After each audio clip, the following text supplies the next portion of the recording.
24 hours, one GT3 car, hundreds of laps, and if I crashed even once, it could ruin an entire day's worth of racing. Except, I'm a D-class. Now here's the challenge. Today we are doing Daytona. Most races last 20 or 30 minutes. This one lasts an entire day. Professional teams rotate drivers because nobody can stay focused for 24 straight hours. That being said, I have a team of 8 people. 8 people I have never met in real life before, let alone raced with before. Now, the event is taking place on the game called Iracing and being hosted by Academy Sim Racing. And in case you guys don't know, Iracing is one of the most realistic racing games there is. Even professional F1 drivers use this to practice.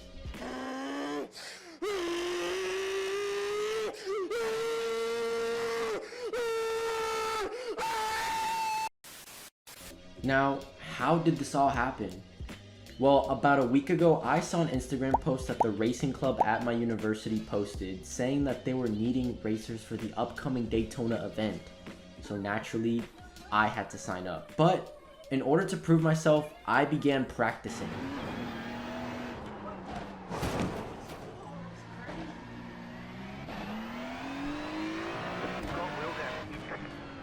And practicing.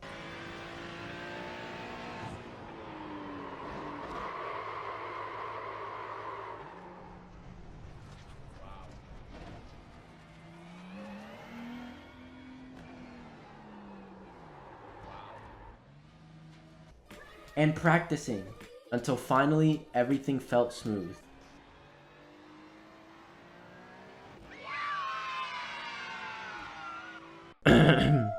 All these clips were taken from my Twitch channel, Kings IWNL. Please go follow. Now, at this point, I had only been playing iRacing for about 2 months in the Mazda Miata in rookie class races and D-class races. So you guys can imagine how that went. Input, miss input, calm down!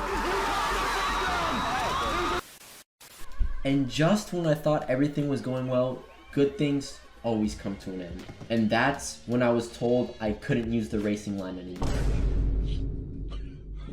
But I took the hit to the chin and I started practicing and learning all the breakpoints for the map. Even going as far as racing against a bunch of AI opponents so I can get used to the feeling of having cars around me with no racing lines.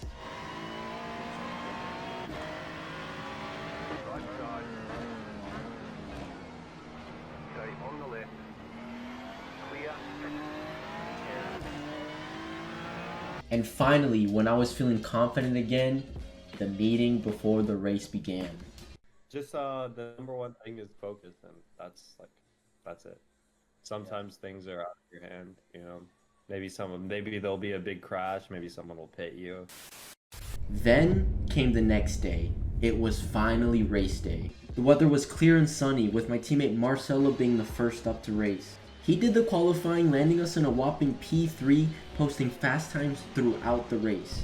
But stick around to the end because the race gets absolutely crazy, having to face all sorts of unexpected conditions such as extreme fog and extreme rain. Now, each of us have 2-hour stints in the beginning of the race because there's 8 of us, with about 1 pit stop per hour. Keep in mind, we have an engineer at all times that does our pit stops for us, changes our tires, measures our fuel, and is in our ear at all times, telling us what exactly to do, who to avoid, and what our lap times are. Just keep at it. Then came our first driver change, with Alex subbing in for Marcelo. However, the pit stop did cost us 2 positions, so we had to make sure we caught up quick.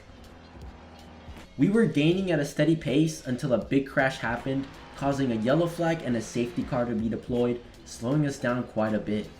Now, at this point, we were 3 hours into the race, with our racer Quinn inching closer and closer to second place, having intense battles throughout the session. And this only meant one thing, and that is that it was my turn to race soon. So, I hopped on the sim and began warming up, getting a couple laps in before it was my turn to race. I made a couple mistakes here and there, but overall, I felt confident because of my practice sessions.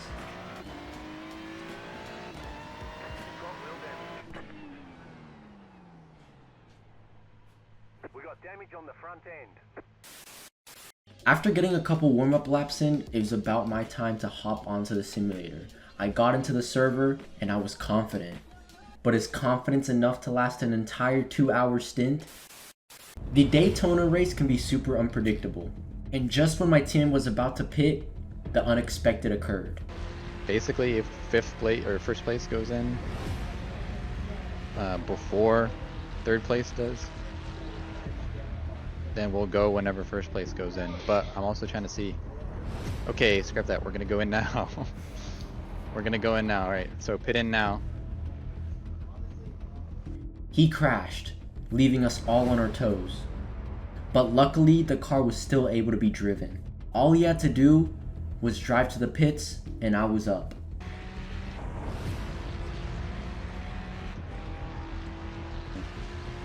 Yep. Go ahead and pit in, pit in.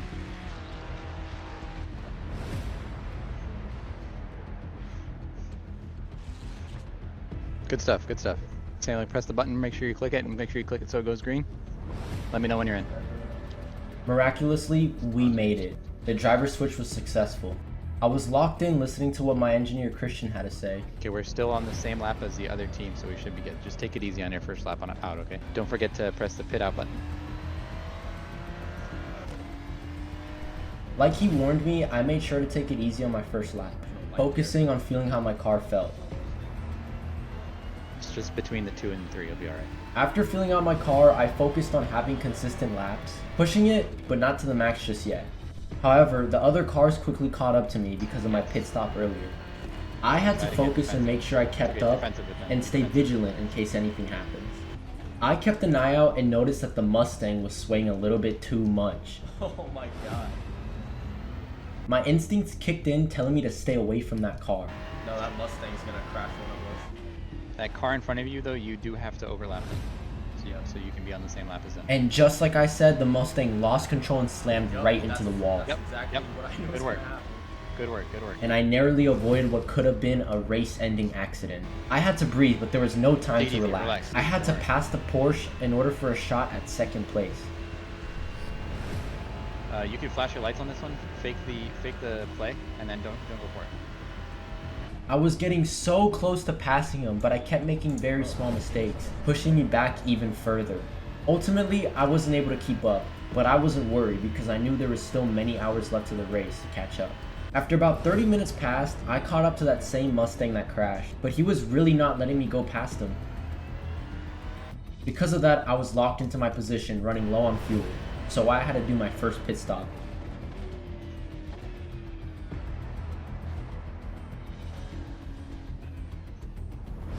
I was nervous, but I pitted successfully. Alright, take some deep breaths. Drink a little bit of water. The pit was over and I was off.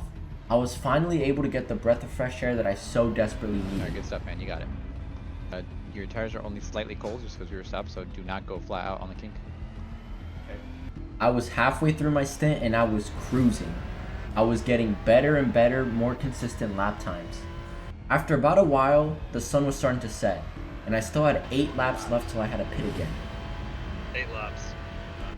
My laps were smooth, and I was 40 seconds behind second place. Down to 39 seconds.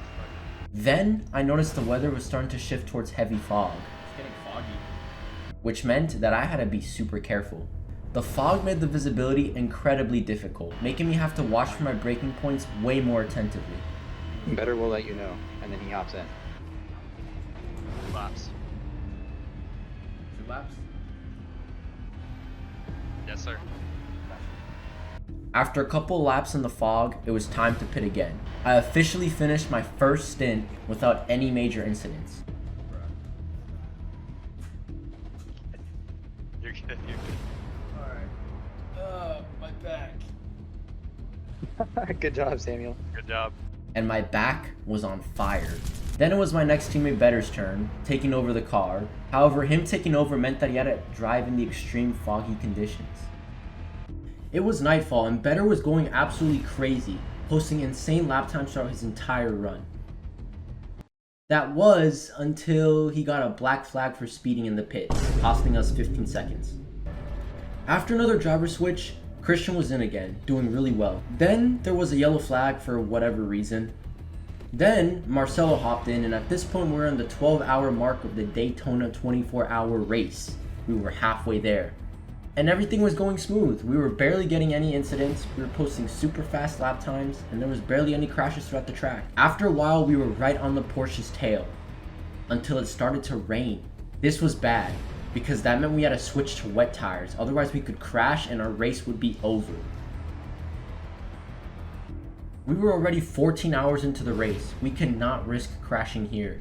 After a couple minutes of rain, the track was soaked. It caused us to slip and slide, meaning we had to adjust quick.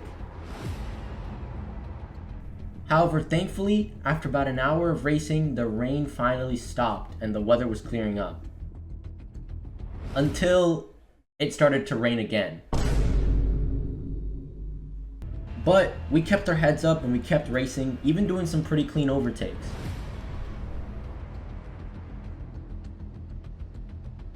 The sun was beginning to rise and there was still some slight rain.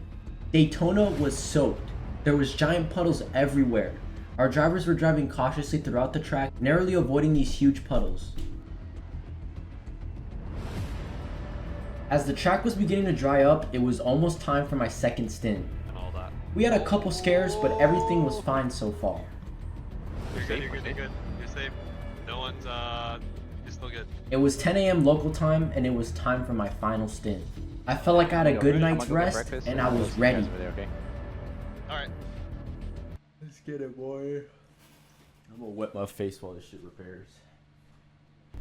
I was doing some clean laps, racing even faster than I did the previous stint. Nothing was distracting me from my lap times. Not even the engineers, doing whatever they were doing. Samuelcito, how are you doing? I'm doing alright. Alright, good job, buddy. Luckily, this stint was only an hour long, meaning I did not have to endure as much as yesterday. I was cruising until I got the fuel low indicator, meaning it was time to pit again. Alright, you got 2 more laps. I only had 2 more laps to go until I was finally done with the Daytona race I had been always dreaming about completing. Alright, here comes your boy. Gutierrez getting in the car. I was about to pit until for some reason there was still a wet spot there, almost taking me out. Careful, there's some wet spots here. So just careful when you're pitting. Yep. Oh shit! There you go. You weren't lying. God. But we finally did it. There was only 2 hours left at Daytona and my teammate Gutierrez was taking over. Rest assured, I felt like we were in safe hands because Gutierrez was one hell of a driver. After about a while, it was the last couple minutes of Daytona. Over 700 laps, all types of weather, insane crashes, and being the underdogs, we finally did it. Alright, race is about to be over. The coach does it for you. Anyways, that's the Daytona 24. Good shit, boys. Let's go. I knew it. I knew you were gonna do a couple donuts. I had started recording. Let's go. We finished 3rd from being in a grid full of A-class drivers. Anyways, that was my experience of Daytona as a D-class driver. I'm so proud of everybody from my university. We participated. We got a podium finish. I'm so thankful to everybody for helping me out when I didn't know what I was doing and being my engineers in my ear at all times, even at 3 a.m. to other people. Anyways, thank you to everybody who watched the video. Please like and subscribe if you guys want more videos. We're in talks of doing 24 hours at Spa or maybe 6 hours of Spa. You guys let me know. If you wanted to watch this live, please go to my Twitch at KingsIWNL. I'm going to be streaming on TikTok soon, so please go follow me.